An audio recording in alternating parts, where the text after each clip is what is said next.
Bine v-am regăsit, dragii mei din Zodia RAC, oriunde v-ați afla. Bine v-am găsit, bine ați revenit tuturor pe canalul meu Tarot Flor de Loto. Pentru cei care nu mă cunosc, numele meu este Nina și ca de obicei mă bucur să vă am alături atât pe dragii mei abonați cum de asemenea și pe cei care poate sunteți pentru prima oară aici pe canal. Azi, așa cum v-am obișnuit, voi face o lectură temporală fără limită de timp. O lectură pe care voi să o puteți urmări oricând doriți sau atunci când apare în viața voastră. Coincidențele în tarot nu există, așa că dacă ați ajuns aici, sigur un mesaj important este și pentru voi. Toți cei care aveți soarele, luna, Venus, ascendentul sau oricare alt aspect astral important pentru voi din harta voastră natală și care are legătură cu Zodia RAC, atunci această lectură este de asemenea și pentru voi. Desigur, dragii mei, ca de fiecare dată trebuie să vă readuc aminte că voi sunteți stăpânii propriei voastre vieți. Voi vă construiți viitorul. Așa că această lectură este o lectură generală, vă rog din suflet să luați decât acele mesaje care rezonează cu voi, iar restul lăsați-le să zboare în univers, pentru că sigur sunt pentru alte energii care, într-o mai mică sau mai mare măsură, au o legătură cu Zodia RAC. Așa că, dragilor, să începem și să vedem așa imaginea de ansamblu, să vedem ce energii surprindem pentru dragii mei din Gemeni și toți cei care aveți o legătură cu această zodie. Să vedem ce vine pentru dragii mei din RAC, mă scuzați, am zis Gemeni. Ceva acolo înseamnă că se întâmplă, cred că am zis Gemeni, se mai întâmplă, dar nu este nici intenționat, așa că probabil că Zodia Gemeni are o anumită conotație pentru unii dintre voi. Haideți să vedem ce ne spun cărțile. Dragii mei dragi, se pare că unii dintre voi ați trecut prin cât un duș, când rece, când cald, când fierbinte chiar. Acest 3 de monede se pare că în ultima perioadă ați obținut sau a trebuit să fiți ajutați într-o anumită situație de alte persoane pentru a reuși ceva sau pentru a reuși poate să obțineți ceva, să rezolvați o anumită situație. Cert este că în prezent se pare că sunteți foarte obosiți sau aveți ceva probleme de sănătate.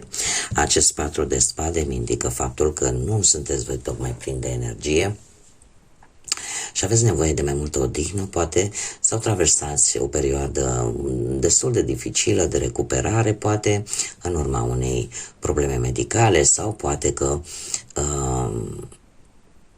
sunteți voi foarte apatici așa și stați mai mult, petreceți foarte mult timp în pat, probabil nu aveți așa o activitate foarte energică, ca să zic așa. Următoarea perioadă pentru voi, dragilor, vine cu foarte multă energie.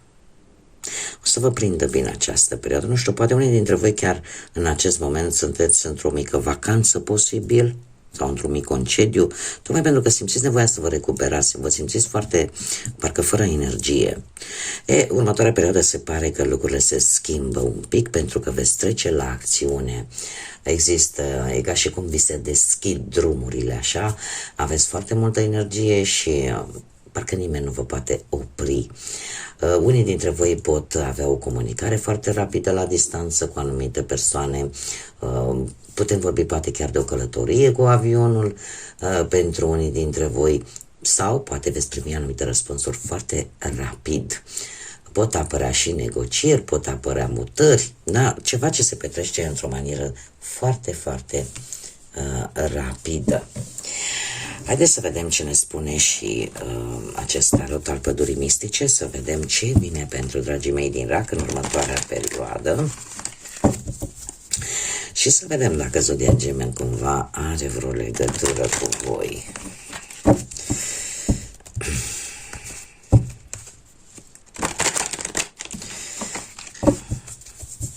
Și vedem pe plan profesional. Pe plan profesional Dragii mei, dragilor, pe plan profesional se pare că aveți de-a face cu zodii de foc în mare parte, berbec, leu, săgetător, sau cu zodii de aer, gemeni, balanță, vărsător. Ceva timp în urmă, a spune cu acest rege de bâte că ați simțit voi așa că puteți avea încredere în cineva. Poate chiar să vă ajute, nu știu, poate să găsiți un loc de muncă, să aibă legătură cu zodiile astea de foc, cum am mai spus. Și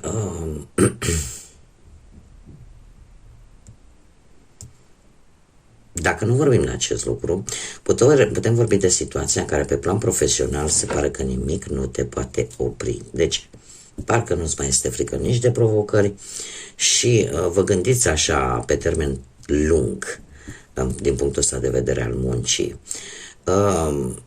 Simțiți voi așa că chiar dacă ați întâmpinat anumite probleme la nivel de carieră profesională, dar la nivel de muncă, nu este pe o perioadă lungă de timp și este ceva temporar, iar lucrul ăsta cumva se pare că nu vă doboară și vă face mai puternici. Avem forța, aveți puterea cuvântului, aveți acea putere care nu implică nici violență verbală, nici violență fizică.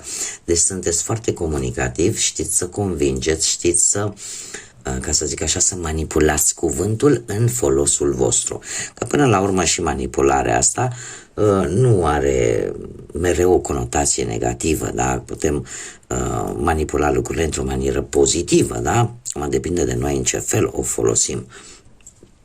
Din câte văd eu aici, voi sunteți hotărâți, nu știu, ori să puneți la punct pe cineva care nu prea pune preț pe ceea ce voi simțiți și care are legătură cu viața voastră profesională, este cineva care vă cam întoarce spatele, nu știu, are un comportament care vă deranjează și o să vă mai deranjeze, deși în următoarea perioadă poate să fie un șef, un coleg.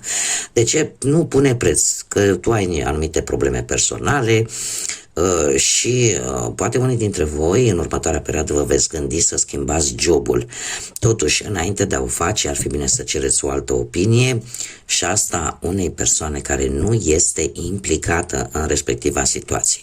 Dacă nu, următoarea perioadă pentru voi, dragilor, încercați să gândiți cât mai logic, cât mai rațional și eu aș spune că de multe ori știți cum e, cui pe cui se scoate. De ce spun acest lucru? Pentru că e posibil să dați și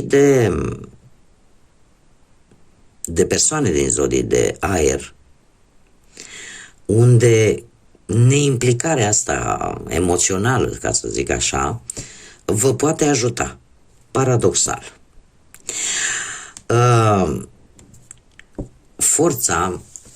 Forța mie îmi spune că vei rezolva o problemă profesională sau chiar în acest moment se întâmplă acest lucru și asta va veni cu o schimbare destul de benefică pentru voi. Da? Pentru voi. Haideți să vedem pe plan financiar.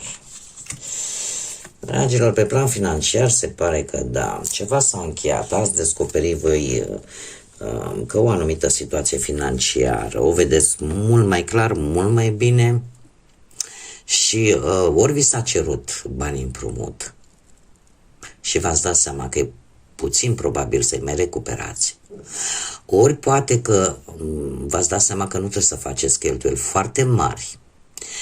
De ce? Și aici e posibil să, pentru unii dintre voi, pentru că v-ați dat seama că dacă veți cheltui o anumită sumă de bani, e posibil ca o relație să se poată strica. Sau dacă veți da împrumut știind din capul locului că banii ăia nu-i veți mai vedea înapoi, tocmai pentru a nu strica relația respectivă, poate că nu ați dat, ați căutat un anumit motiv și nu ați dat banii respectiv. Așa, per general, v-ați pus în cap să începeți un nou proiect de viață. să schimbați, să aveți un nou stil în ceea ce privește banii, în ceea ce înseamnă corectitudine vis-a-vis de o anumită situație financiară. În prezent, dragilor, în prezent, nu știu dacă e vorba de vreo proprietate în străinătate sau la o mare distanță de voi, cert este că se va încheia un capitol, din punctul ăsta de vedere al banilor, se va încheia o anumită situație care va tot frământat și pe care tot a scărat-o după voi destul de multă vreme.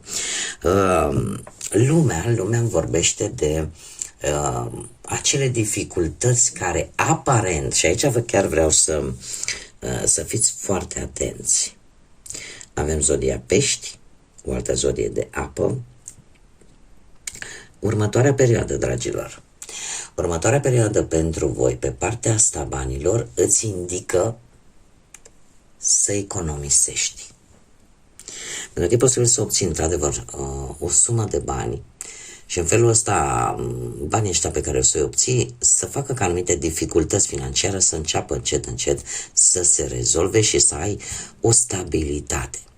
Cum am mai spus, câștigul poate veni în urma unei vânzări, cumpărări sau pur și simplu ceva ce are legătură cu străinătatea sau cu distanțele foarte lungi. Dar, mare atenție, nu te-ai văzut în bani, hai să dăm cu ei în stânga și în dreapta. Următoarea perioadă ar fi bine să economisești și să-ți pui mereu întrebarea, niciodată, sau nu neapărat întrebare, că nu e o întrebare, să ai această frază în minte, să pun deoparte ceva, pentru că niciodată nu se știe ce se întâmplă, pentru că vor veni niște vremuri destul de tulburi pentru voi și mai bine să ai acolo ceva deoparte. Desigur, în măsura în care se poate, dar mie, din câte văd aici, o sumă de bani importantă vă vine, nu o cheltuiți, nu dați cu ea în stânga și în dreapta, pentru că se pare că veți avea nevoie mai târziu. Pe partea sentimentală, cei care sunteți deja într-o relație, într-o pereche, dragii mei, dragi, voi, aici mi-apar alte zodii de apă, Rac la fel ca voi, Pești sau Scorpion, posibil să fie pentru unii dintre voi perechea voastră, să aibă legătură cu aceste zodii, dar acest 9 de cupe, un 9 de cupe care în mod normal ne vorbește de comunicare, de planuri în comun, mai ales pentru voi, dragilor, care sunteți într-o pereche, de faptul că, în general, este o carte foarte pozitivă. Totuși, în prezent, cu acești 5 de spade, ceva se întâmplă. Și trebuie să vă spun că e posibil ca în prezent să aveți anumite conflicte, anumite tensiuni, din cauza geloziei, din cauza invidiilor, din cauza, cum să spun eu, unei răzbunări posibil, în care fiecare are propria ei părere, în care fiecare o ține pe a lui și lucrul ăsta nu va duce nicăieri. Nu va duce nicăieri. Pentru că fiecare o va ține pe a lui, ai senzația că ai câștigat lupta, dar de fapt n-ai câștigat nimic, pentru că 5-ul de spade, ca și arcan minor și ca și reprezentare simbolică, ne vorbește de, cum să spun eu, de agresivitate și de o victorie falsă, în care nimeni nu câștigă nimic. Ai decât senzația falsă că ai câștigat, dar de fapt pe termen lung amândoi veți pierde. Următoarea perioadă pentru voi, dragilor, vine cu un semnal de pace. Acest cavaler de cupe este în general considerat mesagerul dragostei și ori tu, ori perechea ta, cumva vine cu o ofertă de pace, ca să zic așa. Există ceva acolo între voi, o conexiune destul de solidă. Și mai ales cei care se vor regăsi în acest mesaj, faptul că sunteți zodii de apă, asta spune, cum să spun eu, spune foarte mult pe partea asta sentimentală. Aveți o conexiune foarte bună. Așa că se pare că va veni aici un mesaj de împăcare, un mesaj de pace, ca să zic așa, și dacă sunteți voi sau dacă este persoana cealaltă, se va gândi foarte profund la tot ceea ce s-a întâmplat. Dar aici mie mi-apare de gelozie, foarte mare gelozie. Mergem mai departe. Cei care sunteți singurei în urma, poate, din păcate, a văduviei, a divorțului, a separării sau pur și simplu poate n-ați reușit să găsiți pe cineva până în acest moment, avem, ca și zodie aici, avem zodia Taur. Dragilor, ați avut o perioadă cu împărăteasa în care ați simțit voi așa, nu știu dacă a apărut cineva din această zodie, dar cumva parcă ați simțit voi că ați găsit, domne, am găsit dragostea adevărată, cineva foarte, cu atitudine foarte maternă, paternă, da, care își dorea o familie, care își dorea poate copii, care își dorea poate același lucru ca și voi. Totuși, în acest moment, voi nu vreți să vedeți anumite lucruri vis-a-vis de această energie. E ca și cum ai o anumită responsabilitate de a lua o decizie pe care efectiv încerci să o ignori. Nu știu, poate că de teamă, poate că de teama de consecințe, poate din cauza unei informații, poate că cumva poate unii dintre voi aveți încă ceva în interiorul vostru care vă macină. Există acolo încă o rană care tot supurează, așa, și parcă, chiar dacă voi ziceți că s-a vindecat, acolo nu e complet vindecată. Cert este că în acest moment sunteți cumva în această stare de nu vreau să văd, nu vreau să aud, și dacă aș putea să, cum să zic eu, să-mi arate cineva pe unde trebuie să o iau. Cam ceva de genul ăsta. Îmi arată cărțile că sunteți într-o situație de genul acesta. Nu vreți, încercați să ignorați o anumită situație. Următoarea perioadă pentru voi, dragilor, vine cu judecata. Vine cu o schimbare necesară în viața voastră. E posibil ca până la urmă unii dintre voi să aleagă să se reconcilieze cu respectiva persoană, alții dintre voi în sfârșit vă veți reconcilia cu voi înșivă. Cumva, mulți dintre voi veți încerca, la modul cel mai sincer, de a reîncepe din nou o relație. De ce? Pentru că sunt mari șanse să apară vechi iubiri. Poate e vorba chiar de o veche iubire. Și într-adevăr se pare că chiar dacă, cel puțin în acest moment, voi încerca să ignorați anumite lucruri, anumite situații vis-a-vis de viața voastră sentimentală, la un moment dat aveți luat decizia să lăsați în urmă ceva, da? Să aveți o reconciliere, atât cu voi, cât și poate cu respectiva energie, respectiva persoană. Trebuie să vă spun că pentru voi lucrul ăsta va fi o lecție foarte, foarte importantă. Și această reconciliere poate veni foarte bine prin intermediul unui apel telefonic pentru următoarea perioadă. Haideți să vedem și ce ne spune oracolul pădurii mistice, ce mesaj are pentru voi, dragilor, din RAC. Și după cum bine am văzut aici, într-adevăr, am avut zodii de aer, că tot am pronunțat zodia Gemeni, posibil aceasta să fi fost cauza. Nu te lăsa bătut, nu te lăsa bătută, da? Nu deznădăjdui.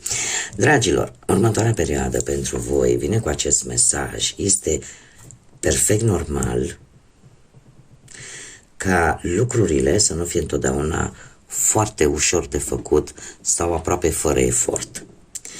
Cele mai bune momente câteodată din viață se întâmplă în timpul sau după momente foarte grele. Așa că continuă să crezi. Nu-ți pierde credința și nu renunța. Pentru că de multe ori, după momente foarte grele pe care le traversăm de-a lungul vieții noastre, învățăm să apreciem acele momente de liniște, acele momente de pace, acele momente în care nu mai avem parte de tot acest tumult și tot această gălăgie, acest zgomot infernal pe care de multe ori viața ne-l aduce prin, desigur, intermediul situațiilor complicate cu care ne confruntăm. Așa că este perfect normal ca nu întotdeauna lucrurile să fie foarte ușor de făcut, dar cât de bine e atunci când reușim să rezolvăm respectivele probleme, ne simțim eliberați, ne simțim liniștiți și este momentul nostru de glorie în care trebuie să profităm din plin de toată această energie care aduce calm și pace. Bun, dragii mei, cam atât am avut pentru voi. Vă mulțumesc din suflet pentru atenție, pentru colaborare ca de fiecare dată și până la o nouă lectură, desigur vă doresc să aveți parte de tot binele din lume, să aveți parte de multă energie pozitivă și, desigur, să fiți iubiți, dragilor.